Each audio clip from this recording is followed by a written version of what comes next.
मेरा नाम विकास है। बड़ी ही परेशानी भरी जिंदगी गुजार रहा था। इतनी मेहनत करने के बावजूद भी इतने ज्यादा पैसे नहीं आ रहे थे कि घर का गुजारा ठीक से हो सके। उधर कर्ज ले लेकर मैं अपने घर का गुजारा कर रहा था। पिता माँ और बहनों की जिम्मेदारी मेरे कंधे पर आ गई थी। क्योंकि मैं जवान था, हर कोई कह सकता था कि जवान बेटा कोई ऐसा काम क्यों नहीं करता जिसमें उसका फायदा हो। मैं तो मेहनत से पीछे नहीं था, हर तरह से मेहनत करने की कोशिश करता था। लेकिन शायद हम गरीब लोगों के लिए सिर्फ मेहनत करना ही बचा है। मैं जिन लोगों के साथ काम करता था उनको खूबसूरत लड़कियों की हमेशा तलाश लगी रहती थी। लेकिन खूबसूरत लड़कियां तो इस तरह से सड़कों पर टहलते हुई नहीं फिरा करती कि कोई उनको देखकर अपने झांसे में फंसा ले। और किसी को कैसे पता चलेगा कि किस घर में खूबसूरत लड़की है और किस घर में बदसूरत, और उन लड़कियों के घरवाले कैसे हैं। लेकिन मेरे पास एक बहुत ही अच्छा आइडिया था। मैंने अपनी पुरानी सी स्कूटर को उठाया और गली मोहल्ले में निकल पड़ा। क्योंकि मैं लड़कियों को इस तरह से अपनी बातों में ले लिया करता था, अपना पुराना सामान महंगे दामों पर बेच दिया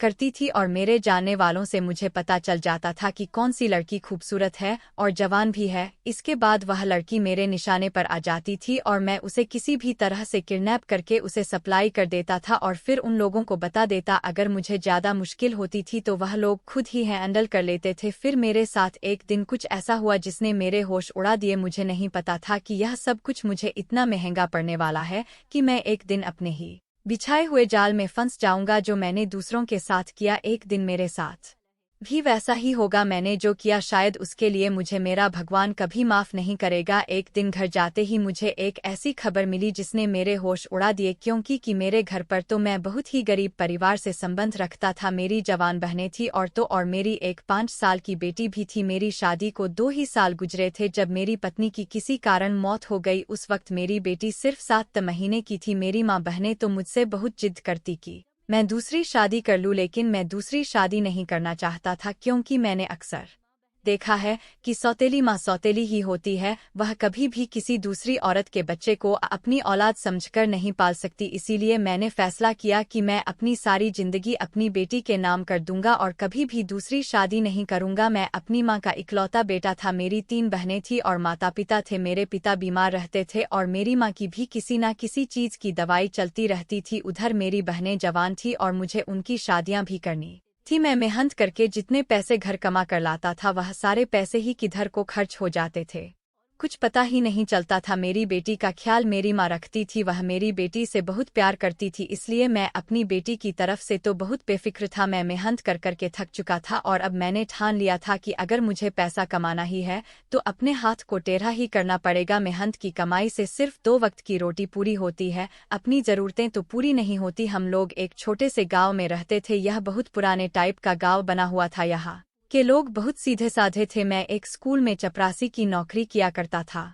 लेकिन वहां पर मुझे बहुत ज्यादा काम करने पड़ते थे। उधर ही मेरी मुलाकात एक आदमी से हुई थी जो उसी स्कूल के प्रिंसिपल का दोस्त था और वहां पर उनसे मिलने के लिए आता था। मेरी उनसे अच्छी जान पहचान हो गई थी। उसने मुझे एक काम के बारे में बताया था और कहा था कि मुझे एक ऐसे आदमी की तलाश है जो इस पूरे गांव के बारे में अच्छी तरह से जानता हो। मैंने कहा कि मैं तो इसी गाँव में पैदा हुआ हूँ, अपनी जिंदगी के पूरे साल मैंने इसी गाँव में रहकर गुजारे हैं, यही कि ही गली मोहल्ले में खेलकर बड़ा हुआ हूँ। उसे मेरी बात सुनने के बाद बहुत अच्छा लगा था। उन्होंने मुझसे कहा कि मैं तुम्हें अपने यहाँ काम पर तो रख लूँ, लेकिन काम थोड़ा गलत है। मैंने कहा कि लेकिन मेरा काम क्या है और मुझे क्या करना है। उसने मुझसे कहा कि तुम तो अच्छे से जानते हो कि मैं इस गांव का नहीं हूँ, मैं यहाँ पर सिर्फ अपने दोस्त से मिलने के लिए आता हूँ। तुम्हारा काम सिर्फ इतना ही है कि तुम्हें यहाँ की खूबसूरत लड़कियों के बारे में पता करना है कि किस घर में कौन सी खूबसूरत लड़की रहती है। मैंने कहा कि यह बात मैं कैसे पता करूंगा कि कौन से घर में खूबसूरत लड़की रहती है।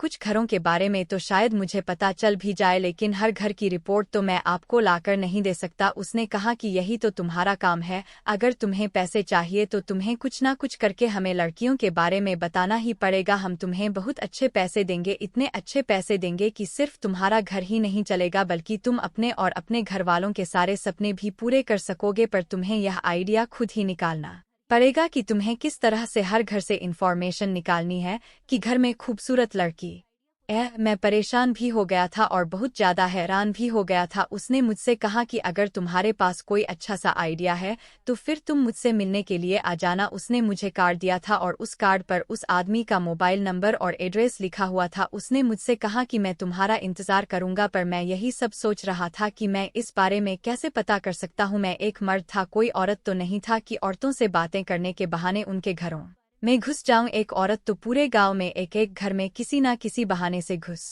सकती है, लेकिन मैं तो नहीं जा सकता था। मैंने बहुत सोचा और बहुत ज़्यादा दिमाग लगाया। उसके बाद मेरे दिमाग में एक ऐसा खतरनाक टाइप का आइडिया आ गया कि मैं खुद हैरान हो गया और मुझे बहुत खुशी भी हुई थी कि मेरे दिमाग ने इतना अच्छा आइडिया कैसे सोच लिया था। काफ़ी दिनों तक तो मैं सोच विचार ही करता रहा था और उसके बाद में उस आदमी के दिए हुए पते पर चला गया था और जाकर उसे अपने आइडिया के बारे में बता दिया। पहले तो वह मेरा आइडिया सुनकर खुश हुआ था, फिर उसने मुझसे कहा कि मैं तुम्हारे आइडिया से बहुत ज़्यादा इम्प्रेस हुआ हूँ और समझ गया हूँ कि तुम मेरा काम अच्छी तरह से कर सकते हो। उसने कहा कि चलो अब तुम अपने काम को अंजाम दो और हम तुम्हारे लिए सामान का इंतजाम करते हैं। उसने मुझे खर्चे के लिए कुछ पैसे भी दे दिए थे, जिन्हें देखकर मैं बहुत खुश हुआ था। उसने कहा कि अब तुम अपने काम पर लग जाओ और उन्होंने मुझे मेरा काम करने के लिए पुरानी सी स्कूटर भी लेकर दे दी थी। मैं जब घर में अपनी स्कूटर लेकर आया तो मेरी माँ देखकर हैरान हो गई और उन्होंने कहा कि तुम्हें यह पुरानी सी स्कूटर किसने दे दी? आजकल तो पुरानी से पुरानी गाड़ी भी 30,000 400,000 से कम की नहीं आ रही। मैंने कहा माँ, यह मैंने किराए पर ली है,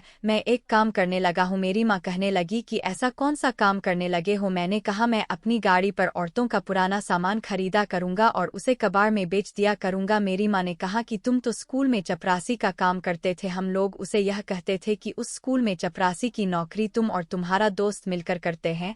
अब तुम्हें यह कबाड़ी बनने का शौक कब से जागने लगा? यह काम अच्छा नहीं होता। अगर कोई इस काम के बारे में सुनेगा तो फिर तुम्हारी बेटी और तुम्हारी बहनों के रिश्ते कैसे आएंगे? मैंने कहा माँ, आखिर गरीब इंसान की कौन सी इज्जत होती है? वह तो गरीब ही रहता है। चाहे मैं स्कूल में चपरासी की नौकरी करूं या किसी के घर पर झाड़ू बर्तन करने का काम करूं या फिर कबाड़ी का काम करूं, काम तो काम ही होता है ना। मैं कुछ भी कर लूं लेकिन रहूंगा तो मैं गरीब ही। बस आप इस बारे में कुछ मत बोलो। मेरी माँ को यह सब बिल्कुल भी अच्छा नहीं लग रहा था और मेरी बहनें भी मुझे अजीब शक्ल बनाकर देख रही थी। यह काम मेरे घरवालों को कुछ बड़ा ही अजीब सा लग रहा था। मैंने उनसे कहा कि मैं तुम सब लोगों के लिए ही तो यह सब कुछ कर रहा हूँ, इसलिए प्रार्थना करना मेरे लिए कि मेरा यह काम अच्छा चले और मैं अपने काम में कामयाब रहूं। फिर हमारे घर की सारी परेशानियां दूर हो जाएंगी। मेरी माँ इस काम के बहुत ज़्यादा खिलाफ थी, उन्होंने तो रोना ही शुरू कर दिया था। लेकिन मैं उनको कैसे बताता कि मैं कौन सा काम करना चाहता हूँ? मुझे जासूसी करनी थी और मेरे पास आइडिया भी बहुत अच्छा था। मैं बहाने से एक घर के दरवाजे पर चला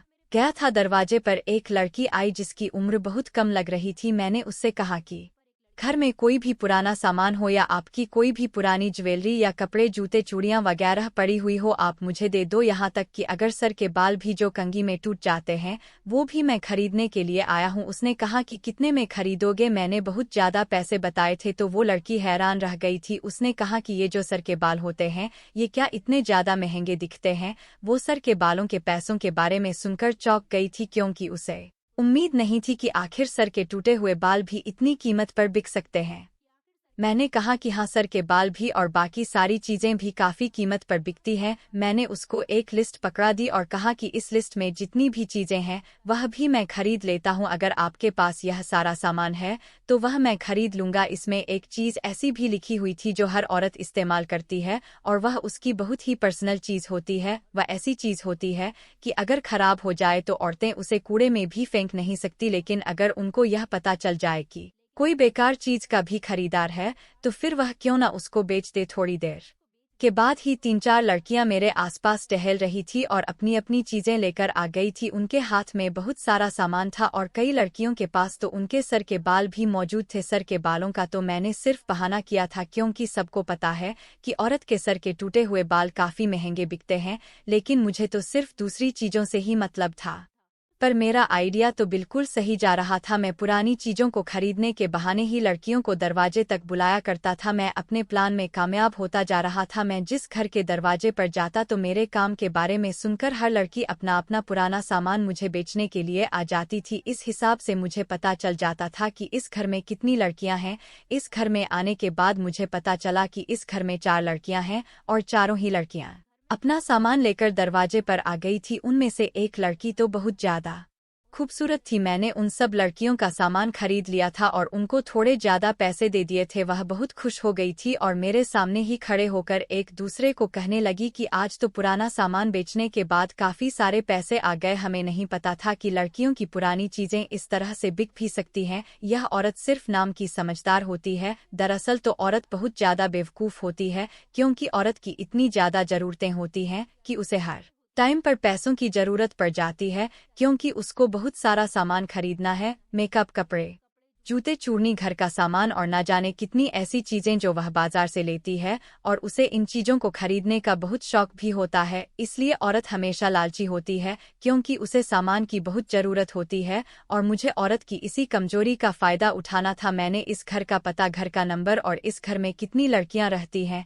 इनमें से कौन खूबसूरत है और कौन बदसूरत है, यह सब कुछ मैंने एक डायरी पर पहले से ही नोट कर लिया था और वही सारी इन्फॉर्मेशन मैंने अपने मालिक को पकड़ा दी थी। वह तो बहुत खुश हो गए थे। उन्होंने कहा कि बस अब उनको उस घर से खूबसूरत वाली लड़की को गायब करना है। उनका काम यही है कि मैं उनको इन्फॉर्मेशन लाकर दूं और वह उन घरों से लड़कियों को गायब करवाएं। उन्होंने मुझसे कहा कि तुम इसी तरह से काम पर लगे रहो और जगह जगह जाकर देखो कि घर में कौन सी लड़की है और कितनी ज्यादा खूबसूरत है। देखो, हमें सिर्फ सेहतमंद और खूबसूरत लड़कियों की ही तलाश है। किसी घर में अगर बदसूरत या पतली लड़की या फिर तलाकशुदा लड़की है तो हमें उसकी जरूरत नहीं है। अब यह तो हमारी नज़र है कि तुम किस तरह से आइडिया लगाते हो, लेकिन मर्दों की नज़र बहुत ज्यादा तेज होती है। मर्दों को पता चल जाता है कि कौन सी लड़की जवान है और कौन सी शादीशुदा या फिर तलाकशुदा है, क्योंकि शादीशुदा औरतों की चाल कुंवारी लड़कियों से थोड़ी डिफरेंट होती है और यह बात सिर्फ मर्द ही आइडिया लगा सकता है। मैं भी तो सारी जिंदगी स्कूल में चपरासी बनकर रहा। वहाँ पर बहुत सारी लेडी टीचर्स होती थी और बहुत सारी ऐसी माएँ होती थी जो अपनी बच्चियों को स्कूल की छुट्टी पर लेने के लिए आती थी। इसीलिए मैं शादीशुदा और कुंवारी लड़की में फर्क जानता था। मुझे आइडिया हो गया था और अपनी इसी चालाकी को इस्तेमाल मुझे करना था। अब मैं इसी तरह से घर घर जाता और लड़कियों को पैसों का लालच देता था कि उनकी कोई भी ऐसी चीज जिसे वह फेंकना चाहती हो या फिर जो उनके इस्तेमाल की ना हो, वह उसे मुझे बेच दे। इसके बदले में मैं उनको ढेर सारे पैसे दूंगा। उनके पास अच्छा मौका होता था और वह अपना सामान बेचने के बहाने खुलकर मेरे सामने आ जाती थी। कुछ लड़कियां ऐसी थी जो दरवाजे के पीछे खड़ी होकर बात करती थी। मुझे उनका चेहरा तो ठीक से दिखाई नहीं देता था, लेकिन मैं लड़कियों का हाथ देखकर ही समझ जाता था कि वह लड़की खूबसूरत है या नहीं। अक्सर लड़की के चेहरे का नक्शा खूबसूरत हो या नहीं, लेकिन जिस लड़की का रंग गोरा हो उसे खूबसूरत लड़की होने का ही नाम दिया जाता है। और औरत के खूबसूरत सिर्फ उसका चेहरा ही नहीं होती, यह तो हम सब जानते हैं। कुछ लोग काले गोरे में फर्क करने के बाद गोरे लोगों को ही पसंद करते हैं। दिन इसी तरह से गुजर रहे थे और मुझे ये काम करते हुए 4 महीने हो गए थे और मैंने अभी तक काफ़ी घरों के बारे में अपने मालिक को बता दिया था। वह तो अभी से ही बहुत खुश थे और मुझसे बहुत इम्प्रेस हुए थे। उनका कहना था कि तुम बहुत काम के आदमी हो, तुमने इतने दिनों में मेरा काफी फायदा करवा दिया है। तुम्हारी शक्ल भी ऐसी है कि कोई तुम्हारे ऊपर शक भी ना करे। इस तरह से हम पकड़े भी नहीं जाएंगे और हमारा काम भी होता रहेगा। मुझे मेरे महीने की सैलरी मिलती थी तो मैं बहुत खुश होता था। जो पैसे वह मुझे लड़कियों को देने के लिए देते थे, मैं उनमें से भी कुछ पैसे बचा लिया करता था। लड़कियां तो कम पैसों पर भी खुश हो जाती थी, बेकार सामान के तो वह थोड़े से भी पैसे लेकर खुश हो जाती थी। वैसे भी पैसे आते हुए किसी को बुरे नहीं लगते, और वह भी ऐसे सामान के जिसको आप इस्तेमाल ना करते हो और उनको आप फेंकना चाहते हो। मैं जब अपने पैसे लेकर घर आया तो मेरी माँ और बहनें बहुत खुश हुई थी। मैं घर आते ही सबसे पहले अपनी बेटी से बातें करता था। मेरे हाथों में बहुत सारे पैसे और अपने लिए गिफ्ट्स देखकर मेरी बेटी बहुत खुश हो जाती थी। मैं इतने ज्यादा पैसे लेकर आता था कि मेरी माँ भी खुश हो जाती थी। जबकि मेरी माँ ने मुझे शुरू के दिनों में काफी सारी बातें सुनाई थी। उन्होंने कहा कि पहले तो इस घर में दाल रोटी चल रही थी, अब लगता है तुम्हारे काम की वजह से लोगों की बातें सुनने के बाद ही हमारा पेट भर जाया करेगा। अब हर महीने मैं अपने घर पर सारा राशन भरवा दिया करता था, अपनी बहनों को भी काफी सारे पैसे दिया करता था और अपनी बेटी के लिए भी नए नए कपड़े लेकर आता था। अब मेरी माँ और बहनें बहुत ज्यादा खुश रहती थी, किसी को भी किसी चीज की कोई कमी नहीं रही थी। मेरी माँ मेरे हाथों में बहुत सारा सामान देखकर हैरान हो जाती थी और उन्हें अपनी आंखों पर विश्वास नहीं होता था, क्योंकि उन्हें कभी उम्मीद ही नहीं थी कि इस तरह से हमारे घर के हालात भी इतनी जल्दी बदल सकते हैं। मैं इतना ज्यादा सामान लेकर आता था कि मेरे घर वाले खुश हो जाते थे। मेरी माँ और बहनों को अब किसी चीज़ की ज़रूरत नहीं होती थी, मैं घर में ही उनके लिए सारी फैसिलिटी मौजूद कर देता था। मेरी माँ कहती थी कि जब से तुमने ये काम करना शुरू किया है हमारे दिन अच्छे गुजरने लगे हैं। माँ को अपनी आंखों पर यकीन नहीं होता था कि मैं इतना ढेर सारा सामान लेकर आता हूँ। मैंने अपनी माँ से कहा, माँ मैंने आपसे कहा था ना कि इस काम में बहुत पैसे मिलते हैं। मेरी माँ मुझे बहुत आशीर्वाद देती थी। मैंने अपनी माँ से कहा, माँ आप परेशान मत हो, मैं अपनी बहनों की शादी भी खूब धूमधाम से करूंगा और उनकी शादी में किसी तरह की कोई कमी नहीं होने दूंगा। मैं सब कुछ ठीक कर दूंगा। मैं अपने पिता के लिए दवाइयाँ लेकर जाता था। धीरे धीरे अब मेरे पिता भी ठीक होने लगे थे। मैंने अपने माता पिता को तसल्ली दी कि अब आप लोगों को परेशान होने की जरूरत नहीं। मेरी माँ ने कहा, लेकिन बेटा मुझे तुम्हारा काम कुछ छोटा सा लगता है। मैंने कहा, माँ काम से क्या मतलब है, काम छोटा हो या बड़ा काम हो, काम तो काम होता है। और वैसे भी हमें छोटे या बड़े काम से मतलब नहीं होना चाहिए, हमें तो पैसों से मतलब होना चाहिए। माँ ने कहा कि मुझे अपनी परवरिश पर पूरा भरोसा है। बेटा तू इन बहनों का अकेला भाई है और फिर तेरी अपनी भी एक छोटी सी बेटी है। तूने अपनी बेटी और हम लोगों की खातिर दूसरी शादी नहीं की। तू हम सब लोगों का कितना ख्याल रखता है। भगवान तुझे एक दिन कामयाब जरूर करेगा। मेरा आशीर्वाद हमेशा तेरे साथ है। मुझे पता है कि तू हम सबके लिए ही सब कुछ करता है। तू हमेशा मेहनत से ही काम करेगा चाहे कुछ भी हो जाए। माँ की बातें सुनकर मुझे थोड़ा अजीब सा लगने लगा था, क्योंकि इस बार मैं मेहनत नहीं कर रहा था। मैंने मेहनत से बहुत पैसा कमा लिया, लेकिन मुझे मेहनत करने से भी कुछ भी वसूल नहीं होता था। मैंने तो सिर्फ पैसे कमाने का छोटा सा रास्ता बना लिया था और इसी से पैसे आ रहे थे। मैंने अपनी बेटी को भी थोड़े से पैसे दिए और अब तो मैंने अपनी बेटी का स्कूल में एडमिशन भी करवा दिया था। वह पढ़ने के लिए जाने लगी थी। मेरे घर वालों के चेहरे खिले खिले से रहने लगे थे। मेरी जिंदगी पूरी तरह से बदल कर रह गई थी। अच्छा लगता था इस तरह से पैसे कमाना। पहले तो घर की दाल रोटी ही बड़ी मुश्किल से पूरी होती थी, ऊपर से किसी को पैसे देने का तो सवाल ही पैदा नहीं होता था। दिन इसी तरह से गुजर रहे थे। जिंदगी भी अच्छी गुजर रही थी। मैं खुद भी खुश था और मेरा परिवार भी। यह काम करने से मुझे खूबसूरत खूबसूरत लड़कियां भी देखने के लिए मिल जाती थी। एक लड़की तो बहुत ही लालची थी। उसने अपनी सारी पर्सनल चीजें निकालकर मेरे हाथ में पकड़ा दी थी, लेकिन जब मैंने उसे देखा तो मैं हैरान रह गया। वह तो बहुत ही ज्यादा दुबली पतली सी थी, बिल्कुल भी खूबसूरत नहीं लग रही थी। वैसे तो दुबली पतली लड़कियां खूबसूरत लगती हैं, लेकिन वह इतनी अच्छी नहीं थी। ऐसा लगता था कि उसे कोई बहुत बड़ी बीमारी है और मैं मेरे मालिक को ऐसी लड़कियों में कोई इंटरेस्ट नहीं था। मैंने उस लड़की का सामान खरीदने के बाद उसे पैसे भी कम दिए थे, क्योंकि मुझे भी उस लड़की में कोई इंटरेस्ट नहीं आया था और मैंने अपने मालिक को भी इस लड़की के बारे में नहीं बताया। मेरा काम इसी तरह से चलता रहा। एक दिन मेरी माँ ने मुझे बताया कि अब तो तुम्हारा काम अच्छा चलने लगा है, तुम्हारी बहन के लिए एक रिश्ता आया है, तुम कहो तो मैं उसके लिए बात करूं। मैंने अपनी माँ से कहा, ठीक है आप बात कर लो, लड़का अमीर होना चाहिए, मुझे कोई परवाह नहीं है,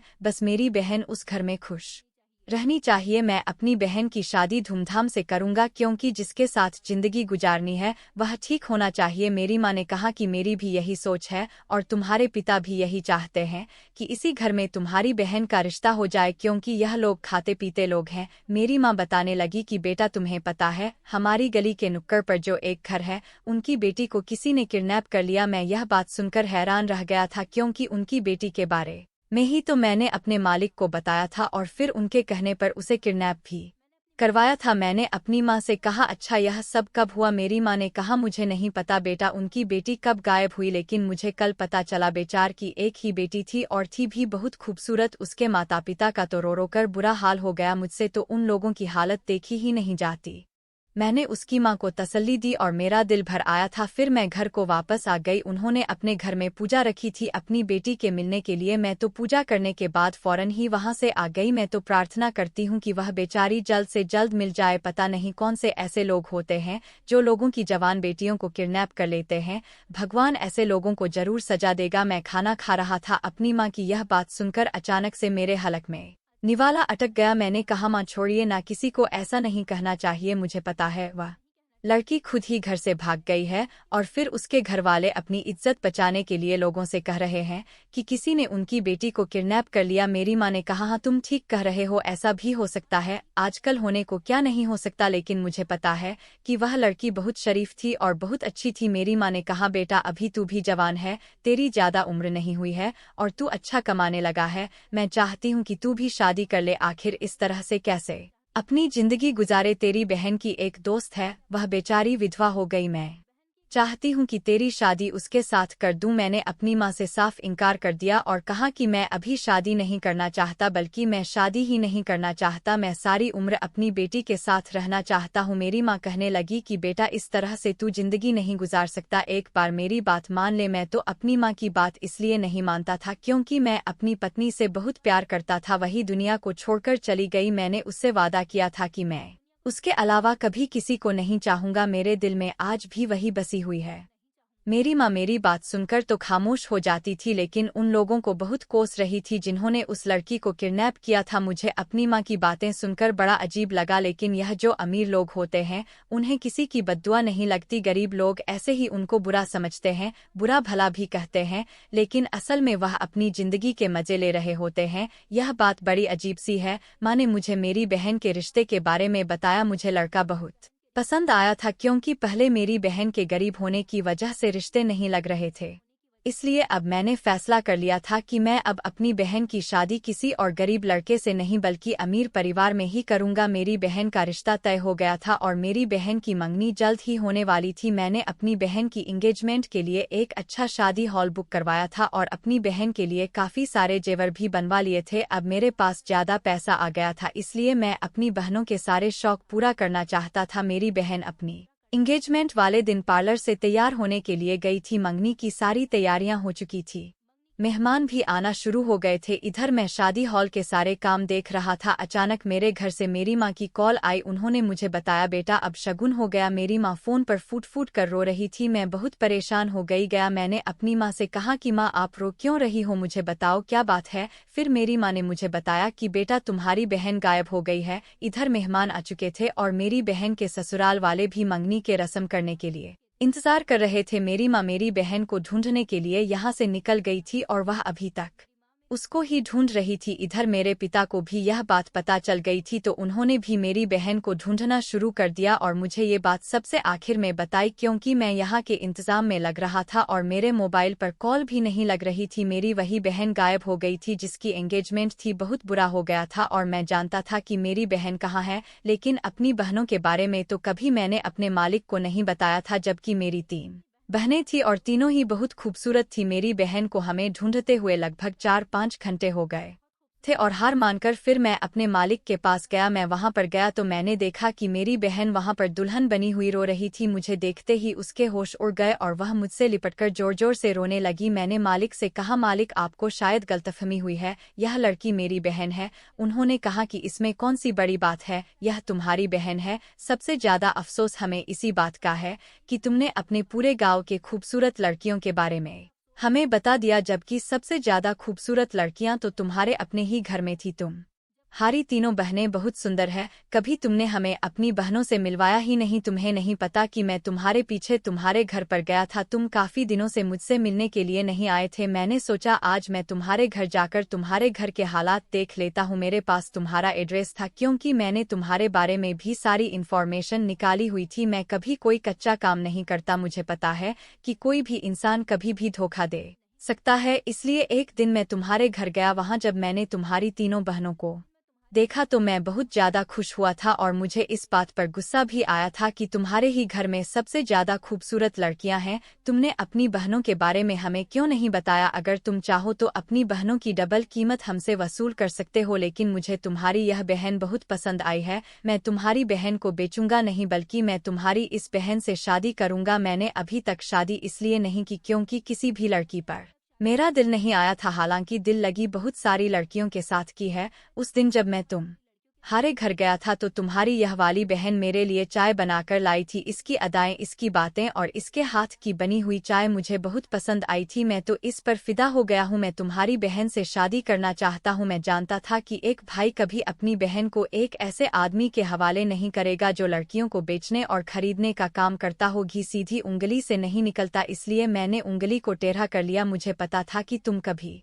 भी अपनी बहन की शादी मुझसे नहीं करवाओगा। मुझे पता चला कि तुम्हारी बहन की शादी होने वाली है तो सोचा ऐसा तो कभी नहीं हो सकता, मैं जिस लड़की को पसंद करता हूँ उसको मैं कभी भी किसी और का नहीं होने दे सकता, इसलिए मैंने इसको रास्ते में से ही किडनैप करवा लिया। अब तुम खामोशी से अपनी बहन की शादी मेरे साथ करवा दो वरना बहुत गलत होगा। मैंने मालिक के ऊपर हाथ उठा लिया और कहा कि घटिया आदमी, तूने मेरी बहन पर ही नजर डाल दी, मैं तुझे जान से मार दूंगा। मालिक के आदमियों ने मुझे पकड़ लिया और मेरे सर पर पिस्तौल तान दी। मेरी बहन चिल्ला चिल्लाकर रो रही थी क्योंकि उसे बहुत डर लग रहा था। जब उसने ये सारी बातें सुनी तो वह और ज्यादा रोने लगी थी क्योंकि वह समझ गई थी कि मैं किस तरह का काम करता था। आज मैं बहुत बुरी मुसीबत में फंस चुका था। मालिक ने कहा कि मुझे जो चीज पसंद आती है उसे मैं हासिल करके ही रहता हूँ, चाहे मुझे उसके लिए किसी की जान ही क्यों ना लेनी पड़े। मुझे तुम्हारी बहन बहुत पसंद है, मैं तुम्हारी जान भी ले सकता हूँ और किसी भी हाल में तुम्हारी बहन से शादी करके ही रहूंगा। मैंने कहा प्लीज मालिक ऐसा मत करो, मेरी बहन को छोड़ दो, इसमें इसके कोई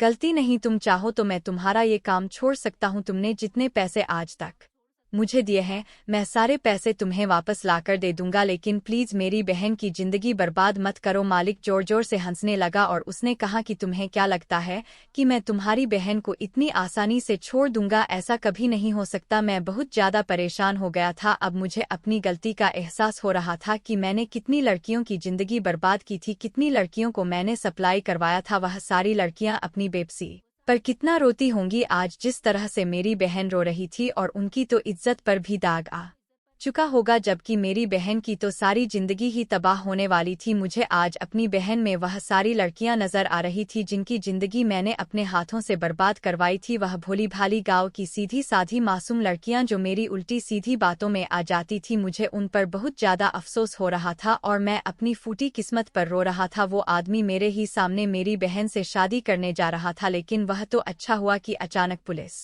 मौके पर आ गई और पुलिस ने वहां आते ही सबको हिरासत में ले लिया। पुलिस ने उस जगह को चारों तरफ से घेर लिया था। हम में से कोई भी भागने की कोशिश नहीं कर सकता था क्योंकि किसी ने उनको खबर दी थी कि यह आदमी इस जगह पर छुपा हुआ है। यह कोई छोटा मोटा आदमी नहीं था, यह एक बहुत बड़ा बदमाश था जिसके अंडर में बहुत सारे लोग काम करते थे। पुलिस काफी सालों से इसकी तलाश कर रही थी और अलग अलग शहरों में जाकर यह इसी तरह से अपना बिजनेस करता था। अब की बार इसने मुझे निशाना बनाया था और हमारे गाँव की लड़कियों को विदेशों में बेच रहा था। इसने मेरी बहन की जिंदगी बर्बाद करने का फैसला कर लिया था, लेकिन पुलिस ने आते ही सबको पकड़ लिया। हालांकि मैं भी इस काम में शामिल था इसलिए मेरी सजा भी बनती थी, मुझे भी अरेस्ट कर लिया गया। मेरे माता पिता सिर्फ एक बार ही अगले दिन मुझसे जेल में मिलने के लिए आए थे। मेरी माँ ने तो मुझे थप्पड़ मारा और मेरे पिता ने भी मुझे बहुत उल्टी सीधी बातें सुनाई। उनको लगता था कि उनका सीधा साधा बेटा कभी कुछ गलत नहीं कर सकता, लेकिन उन्हें नहीं पता था कि उनका बेटा पैसों के लिए काफी सारी लड़कियों की जिंदगी बर्बाद कर चुका था। मुझे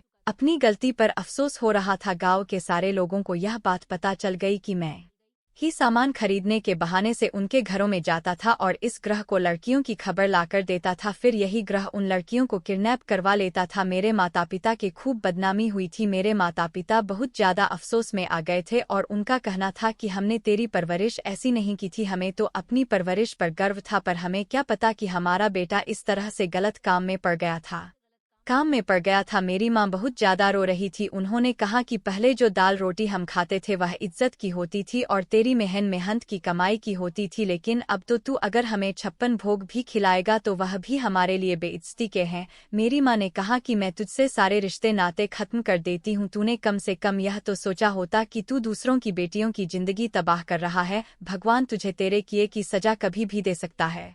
तेरी भी बहनें हैं, हालांकि तेरी एक छोटी सी मासूम सी बच्ची भी है, उसकी भी जिंदगी बर्बाद होने में ज्यादा टाइम नहीं लगेगा। अब तू जेल में रहेगा तो तेरी बेटी का क्या होगा? वो बेचारी मासूम अभी कुछ जानती भी नहीं है। मेरी माँ ने कहा कि तू कम से कम अपनी बेटी के बारे में ही सोच लेता। तूने गांव की बेटियों की जिंदगी तबाह नहीं की बल्कि अपने ही परिवार की जिंदगी बर्बाद कर दी है। तूने हमें कहीं मुंह दिखाने काबिल नहीं छोड़ा। हम गरीब जरूर थे लेकिन हमारी इस गाँव में बहुत इज्जत थी, तूने हमसे हमारी इज्जत छीन ली। मेरी माँ सारी बातें मुझे सुना रही थी और मैं शर्मिंदा होकर अपनी माँ की सारी बातों को सुन रहा था। क्योंकि मेरी वजह से उनकी खूब बेइज्जती हुई। इधर मुझे 12 साल की सजा हुई थी। मेरे माता पिता के पास मेरी कमाई के काफ़ी सारे पैसे थे, वह लोग चाहते तो मुझे जमानत पर रिहा भी करवा सकते थे, लेकिन मेरी माँ ने कहा कि यह तेरी सजा है जो तुझे भुगतनी ही होगी। अपनी 12 साल की कैद पूरी करने के बाद जब मैं अपने घर पर गया तो मुझे पता चला कि मेरी माँ और मेरे पिताजी इस दुनिया में नहीं रहे। इस सदमे ने उन्हें खत्म कर दिया। मेरे जेल जाने के 1-2 साल तक ही वह जिंदा रहे, उसके बाद वह मर गए, क्योंकि पूरे साल ना मेरी बहनों ने मुझे पलट कर देखा था और ना ही मेरे माता पिता ने और ना ही मेरी बेटी ने। सब लोगों ने मुझसे रिश्ते नाते खत्म कर दिए थे। मुझे बहुत ज़्यादा अफसोस था और मैं अपनी किस्मत पर फूट फूट कर रो रहा था। मेरे माता पिता इस दुनिया से जा चुके थे, बहनों का हाल भी नहीं पता वह बेचारी कहाँ गई और उनके साथ क्या हुआ। किसी भी गाँव वाले ने मुझे पहचानने के बाद मुझसे ढंग से बात तक नहीं की, क्योंकि कोई भी इंसान इस हादसे को भूला नहीं था। हर कोई मुझे जानता था। अब मैं दूसरे शहर में आ गया हूँ। मेरी बेटी भी कहाँ है, मुझे अपनी बेटी के बारे में भी कुछ भी नहीं पता चला। मैं आप लोगों से रिक्वेस्ट करना चाहता हूं कि कभी भी किसी गैर कानूनी काम करने से पहले अपनी तरफ देख लेना चाहिए, क्योंकि आगे चलकर अपना ही किया हमें भुगतना पड़ता है। किसी गैर कानूनी तरीके से पैसे कमाना बहुत बड़ा जुर्म है। मैं नहीं चाहता कि जैसी हालत मेरी हुई है वैसी ही आप लोगों में से किसी की भी हो। भगवान हर इंसान को उसके किए की सजा इसी दुनिया में ही दे देता है। मुझे मेरे किए की सजा मिल गई और इतनी बुरी मिली कि मैंने कान पकड़ लिए कि मैं कभी भी किसी की बेटी के साथ इतना गलत नहीं करूंगा। वह बेचारी लड़कियां जिनको मैंने सप्लाई करवाया था वह ना जाने किस तकलीफ से गुजरी होंगी, उनके साथ क्या क्या किया गया होगा। मेरे साथ साथ मेरा पूरा गिरोह अरेस्ट कर लिया गया था, लेकिन शायद उन लोगों को अपनी गलती का इतना पछतावा नहीं था, क्योंकि उनका यह पुराना बिजनेस था। लेकिन मुझे अपनी गलती पर बहुत पछतावा था। मैंने अपनी नौकरी के साथ साथ अपने पूरे परिवार को भी खो दिया था। अब तो मैं पागलों जैसे जिंदगी गुजार रहा हूँ। हर कोई मुझे भिखारी और पागल समझता है और इसीलिए मुझे पागल खाने में भर्ती करवा दिया है। मैं चलते चलते एक शहर में आ गया था और इसी शहर के पागल खाने में भर्ती हूँ और यहीं से बैठकर मैं अपनी कहानी को लिख रहा हूँ। दोस्तों, उम्मीद करती हूँ आपको हमारी कहानी पसंद आई होगी। कहानी पसंद अगर आपको वीडियो पसंद आए तो लाइक और सब्सक्राइब करना न भूलें। धन्यवाद।